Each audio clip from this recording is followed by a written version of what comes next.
દક્ષિણ ગુજરાતમાં મેઘમહેર જોવા મળી રહી છે ત્યારે ગતરોજ વહેલી સવારથી જ સુરત શહેરના અનેક વિસ્તારોમાં મેઘરાજાની ધમાકેદાર બેટિંગ જોવા મળી આવી હતી. શહેરમાં વહેલી સવારથી જ કાળા ડિબાંગ વાદળો સાથે ધોધમાર વરસાદ વરસ્યો હતો, જેને લઈ શહેરના રાંદેર ઝોન વિસ્તારમાં 4 કલાકમાં 3 ઇંચ અને વરાછા બી ઝોનમાં 2.5 ઇંચ વરસાદ ખાબકતા રસ્તાઓ પર પાણી ભરાઈ જવા પામ્યા હતા. હવામાન વિભાગની આગાહી મુજબ સુરત શહેરમાં વરસાદી માહોલ છવાયો છે. છેલ્લા 3 દિવસ શહેરમાં ધોધમાર વરસાદ વરસ્યો હતો. આ દરમિયાન મેઘરાજાએ થોડો વિરામ લીધા બાદ આજરોજ વહેલી સવારથી જ ભારે વરસાદી માહોલ શહેરમાં જોવા મળી રહ્યો છે. તો શહેરના Varachha, Athwa gate, Majura gate, city light, Chowk Bazaar સહિત અનેક વિસ્તારોમાં વરસાદી માહોલ છવાયો છે. તો કાળા ડિબાંગ વાદળો સાથે વહેલી સવારથી જ વરસાદ વરસી રહ્યો છે, તેને કારણે શહેરના રસ્તાઓ પાણી થઈ ગયા છે. તો વરસાદી માહોલને લઈને વાતાવરણમાં ઠંડક પ્રસરી છે. તો બીજી તરફ નોકરી તેમજ કામ ધંધે જતા લોકોને રેનકોટ અને છત્રી લઈને બહાર નીકળવાની ફરજ પડી હતી. Bureau report, CN24 news.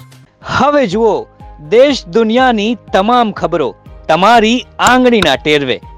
ઉઠાવો મોબાઈલ અને Google Play Store પરથી ડાઉનલોડ કરો અમારી CN24 ન્યૂઝ મોબાઈલ એપ.